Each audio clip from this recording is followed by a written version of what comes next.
your dream. Don't be afraid to fail. You will fail sometimes. আমরা আজ এমন এক বিষয় নিয়ে আলোচনা করব যা হয়তো আমাদের প্রত্যেকের মনের গভীরে লুকিয়ে আছে। আমরা কি সত্যি নিজের মতো জীবনযাপন করছি? আমাদের স্বপ্নগুলো কি আমাদের নিজেরই, নাকি অন্য কারো চাপানো? সমাজ, পরিবার আর চারপাশের প্রত্যাশার গোলক ধাঁধায় কি আমরা আমাদের আসল উদ্দেশ্যকে হারিয়ে ফেলছি? করে তুলেছি এক ধোঁয়াশা নকল স্বপ্ন। ছোটবেলা থেকে আমাদের কানে বাজতে থাকে কিছু অলিখিত নিয়ম। ভালো ফল করতে হবে, ভালো চাকরি পেতে হবে। এই বাক্যগুলো যেন আমাদের ভবিষ্যতের একমাত্র চিত্র। আমাদের বাবা মা, আত্মীয় স্বজনরা প্রায় তাদের নিজেদের অপূর্ণ স্বপ্ন বা সমাজের প্রচলিত ধারণাকে আমাদের উপর চাপিয়ে দেন। ডাক্তার, ইঞ্জিনিয়ার না হলে কি জীবন? সরকারি চাকরি মানেই নিরাপত্তা। এই কথাগুলো ভালোবাসার আড়ালে আমাদের নিজস্ব স্বপ্ন দেখার সুযোগকে কেড়ে নেয়। তাদের স্বপ্নগুলো হয়তো আমাদের জন্য ভালো কিছু বয়ে আনবে, এর ফলে আমাদের ভিতরের শিল্পী, উদ্ভাবক বা অন্য কোনো সত্তা চুপসে যায়। সমাজে কিছু নির্দিষ্ট সফলতার সংজ্ঞা তৈরি করে রেখেছে। দামি গাড়ি, বড় বাড়ি, উচ্চ পদমর্যাদা। এই তথাকথিত সফলতার পেছনে ছুটতে গিয়ে আমরা নিজেদের সত্যিকারের ভালো লাগা, প্যাশন এবং আনন্দকে বিসর্জন দেই। আমরা অনেকেই সোশ্যাল মিডিয়াতে অন্যের চাকচিক্যপূর্ণ জীবন দেখে আমরা নিজেদের অপ্রতুল মনে করি এবং তাদের মতো হওয়ার জন্য ছোটা শুরু করি। অনিশ্চিত ভবিষ্যতের ভয়ে আমরা অনেকেই একটি নিরাপদ জীবনের জন্য নিজেদের স্বপ্নকে বিসর্জন দেই। হয়তো মন চায় নতুন কিছু সৃষ্টি করতে, কিন্তু চাকরির নিরাপত্তার লোভে আমরা সেই পথে পারাই না। এটি এক ধরনের অলিখিত দাসত্ব, যেখানে আমাদের মেধা এবং সৃষ্টিশীলতা চাপা পড়ে যায়। যখন আমরা অন্যের দেখানো পথে হাঁটি, তখন ধীরে ধীরে আমাদের ভেতরের একটি আসল উদ্দেশ্যটা হারিয়ে যেতে শুরু করে।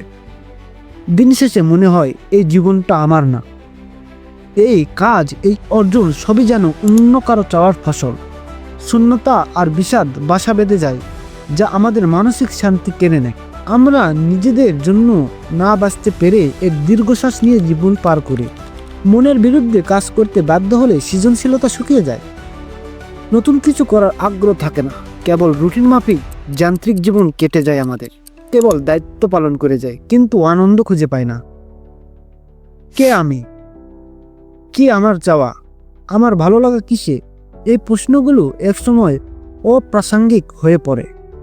আমরা সমাজ বা পরিবারের তৈরি করা একটি ছবির প্রতিচ্ছবি হয়ে বাঁচি, নিজের আসল সত্তাকে হারিয়ে ফেলি।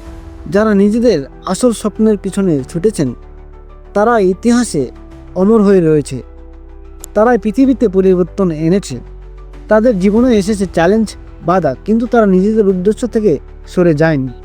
যেমন Steve Jobs, J K. Rowling, captain Amartya Sen এবং বাংলাদেশের জুলেখা মো। এই সকল ব্যক্তিরা প্রমাণ করে যে সমাজের চাপিয়ে দেওয়া নকল স্বপ্ন ভেঙে নিজের আসল উদ্দেশ্য খুঁজে বের করা সম্ভব। কিন্তু এর কিছু মূল মন্ত্র আছে যা আপনাকে খুঁজে নিতে হবে। নিজের ভেতরের কণ্ঠস্বর শুনুন। স্টিভ জবসের মতে, Truth be told, I never graduated from college. Your time is limited, so don't waste it living someone else's life. Don't be trapped by dogma, which is living with the results of other people's thinking. Don't let the noise of others' opinions drown out your own inner voice. And most important, have the courage to follow your heart and intuition.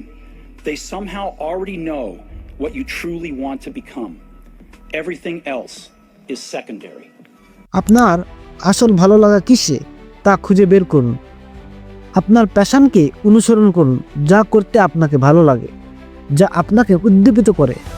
সফলতা রাতারাতি আসে না, এর সত্য প্রমাণ জে.কে. Rolling, colonel Sanders, সবার জীবনে ব্যর্থতা এসেছে, কিন্তু তারা হাল ছাড়েনি। মাইকেল জর্ডান তার এক বক্তব্যে বলেছেন, আমি জীবনে বারবার ব্যর্থ হয়েছি বলেই আমি আজ সফল। ছোট শুরু করুন, বড় স্বপ্নকে ছোট ছোট ধাপে ভাগ করুন। আজই শুরু করুন। নিখুঁত হওয়ার জন্য অপেক্ষা করবেন না। এমনকি মার্ক টওয়েনের মতে এগিয়ে যাওয়ার রহস্য হলো শুরু করা। নিজেকে বিশ্বাস করুন, আমাদের সব স্বপ্ন সত্যি হতে পারে যদি সেগুলো অনুসরণ করার সাহস আমাদের থাকে। আমাদের জীবন একটি উপহার এবং এর প্রতিটি মুহূর্ত মূল্যবান। এই মূল্যবান সময়কে অন্যের চাপানো নকল স্বপ্নের পেছনে ছুটবেন?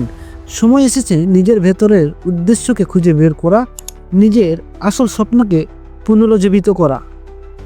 হয়তো পথটা সহজ হবে না, হয়তো সমাজ বা পরিবারের কাছ থেকে বাধা আসবে, কিন্তু দিন শেষে আপনার ভেতরে শান্তিটাই সবচেয়ে মূল্যবান।